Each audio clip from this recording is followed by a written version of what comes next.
Hello बच्चों, लगुरिया मौजा। Very good. आज हम शुरुआत करने वाले हैं एक नए चैप्टर की। चैप्टर का नाम है क्वाड्रेटिक इक्वेशन। और क्वाड्रेटिक इक्वेशन चैप्टर का इंट्रोडक्शन हम कुछ इस तरीके से करने वाले हैं। आपको मैं देने वाला हूं एक रेक्टेंगल। रेक्टेंगल की ब्रेथ जो है उसको हमने मानना है x। और लेंथ की क्या कंडीशन है? लेंथ की कंडीशन है कि the length of this particular rectangle is 1 more than twice the breadth, यानी कि ब्रेथ के डबल से एक ज्यादा। सो ब्रेथ का डबल यानी कि 2x, उससे एक ज्यादा यानी कि +1। और इस रेक्टेंगल का जो एरिया है वो है 300 मीटर स्क्वायर। तो आप समझ रहे हैं क्या सिचुएशन है? एक रेक्टेंगल आपके पास है जिसका ब्रेथ x है, लेंथ 2x + 1 है और इसका एरिया है 300 मीटर स्क्वायर। अब मैं आपसे पूछना चाहता हूं, रेक्टेंगल के एरिया का फॉर्मूला क्या होता है? रेक्टेंगल के एरिया का फॉर्मूला होता है L × B। बिल्कुल सही। रेक्टेंगल के एरिया का फॉर्मूला है लेंथ × ब्रेथ। लेंथ हमारे पास है 2x + 1 और ब्रेथ हमारे पास है x = एरिया दिया हुआ है 300। चलिए इस सिचुएशन को आगे सॉल्व करते हैं। x को दोनों के साथ मल्टीप्लाई करेंगे। सो पहले बन जाएगा 2x², फिर बन जाएगा 1x = 300। आई होप यहां तक तो कोई प्रॉब्लम है नहीं। अब हम क्या करने वाले हैं बच्चों, x को और 2x² को यहीं रहने देते हैं। ये जो 300 यहाँ पे दिख रहे हैं, इन साहब को हम दूसरी तरफ ले जाते हैं। तो ये आपका बन जाने वाला है 2x² + 1x - 300 = 0। राइट? तो बच्चों ये जो हमारे सामने आया है ये है एक क्वाड्रेटिक इक्वेशन। तो आप पूछेंगे एक क्वाड्रेटिक इक्वेशन कैसे है ये? बिकॉज एक क्वाड्रेटिक इक्वेशन का एक स्टैंडर्ड फॉर्म होता है। क्वाड्रेटिक इक्वेशन का स्टैंडर्ड फॉर्म होता है ax² + bx + c = 0। बच्चों ये क्वाड्रेटिक इक्वेशन का स्टैंडर्ड फॉर्म होता है, यानी कि इसको देख करके हम कितने भी क्वाड्रेटिक इक्वेशन बना सकते हैं। तो चलिए इसको ठीक से ऑब्जर्व करते हैं। a की वैल्यू यहां पर दी हुई है 2। इस इक्वेशन में अगर मैं देखूं तो a की वैल्यू आई मुझे 2, b की वैल्यू कितनी आई है? b की वैल्यू आई है 1 और c की वैल्यू आई है -300।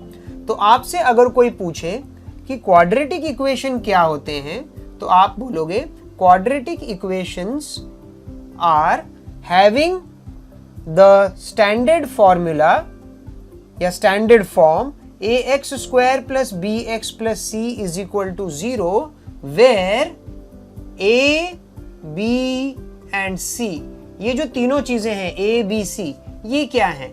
ये रियल नंबर्स हैं। They are real numbers. लेकिन बच्चों याद रखना यहां एक सिचुएशन इन्होंने डाली है।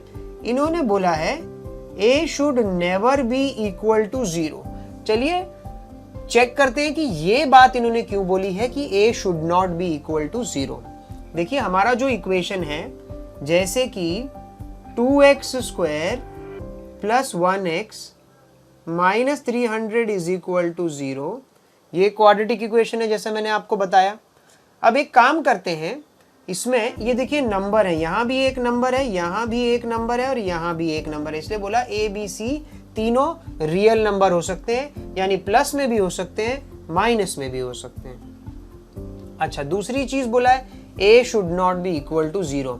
कहने का मतलब है क्या b और c 0 हो सकते हैं? तो इन्होंने बोला है यस, हो सकता है कि आपका c 0 हो जाए और ये इक्वेशन 2x² + 1x = 0 ऐसा दिखाई दे, क्या ये क्वाड्रेटिक इक्वेशन है?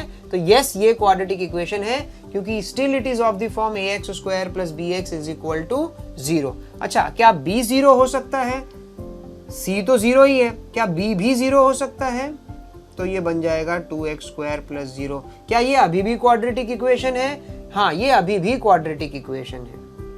तो ऐसा क्या है क्वाड्रेटिक इक्वेशन में जो b और c के 0 होने के बाद भी हम इसको क्वाड्रेटिक इक्वेशन बोल रहे हैं? तो बच्चों, ये समझने वाली बात है कि a should not be equal to 0, क्योंकि अगर कहीं a 0 हो जाता है, यानी आगे का ये नंबर x स्क्वायर के आगे का नंबर अगर 0 हो जाता है, तो 0 multiplied by x square will also become 0। तो ये जो इसकी जो पावर है ना, वो चली जानी है, और वो सबसे ज्यादा इंपॉर्टेंट कंडीशन है जो हमारे इस इक्वेशन को क्वाड्रेटिक इक्वेशन बनाती है। क्वाड्रेटिक इक्वेशन में जो इस पॉलिनोमियल की जो हाईएस्ट डिग्री है, वो हाईएस्ट डिग्री होनी चाहिए 2। कहने का मतलब है हाईएस्ट डिग्री क्या होती है, यानी कि उसमें जो भी मेरा वेरिएबल है, जैसे इसमें मेरा वेरिएबल x है, यहाँ पे x की पावर है 1, यहाँ पे x की पावर है 2। सो हाईएस्ट पावर जो x की होती है वो होनी चाहिए 2। 2 से कम होगी तो वो क्वाड्रेटिक नहीं रहेगा। देखिए, अभी तक तो मैं आपको बोल रहा था कि b 0 है या c 0 है, चल जाएगा, a 0 नहीं होना चाहिए। करके देखते हैं, अगर a को 0 बना देते हैं और b और c को 0 नहीं बनाते हैं, चलो a को बना देते हैं 0, तो ये आगे वाला पार्ट चला जाता है और आपके पास सिर्फ बचता है 1x minus 300 is equal to 0। क्या ये क्वाड्रेटिक इक्वेशन है? तो आप और मैं दोनों जानते हैं कि ये क्वाड्रेटिक इक्वेशन नहीं है। क्यों? क्योंकि क्वाड्रेटिक इक्वेशन में जो x की जो हाईएस्ट पावर है वो 2 होनी चाहिए, हाईएस्ट पावर 2 होनी चाहिए। यानी इस पॉलिनोमियल, अगर मैं इसे 0 को हटा लूं तो ये क्वाड्रेटिक पॉलिनोमियल है। क्वाड्रेटिक पॉलिनोमियल में हाईएस्ट डिग्री जो है वो 2 ही होनी चाहिए, 2 से ज्यादा भी नहीं होनी चाहिए, 2 से कम भी नहीं होनी चाहिए। इसलिए हम बोलते हैं कि standard form of a quadratic equation is ax square plus bx plus c is equal to 0। क्या आप कुछ और क्वाड्रेटिक इक्वेशन बना सकते हैं? बिल्कुल बना सकते हैं। अगर आपके पास जनरल फॉर्म है ax square plus bx plus c is equal to 0, आपके ऊपर है, आप a की जगह कोई भी नंबर डाल दीजिए। डाल देते हैं -5।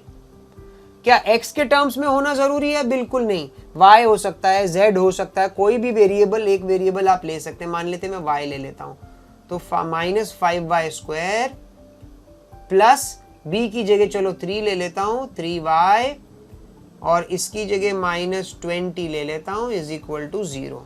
तो आप समझ रहे हैं, a, b और c की जगह मैं कोई भी नंबर डाल सकता हूं।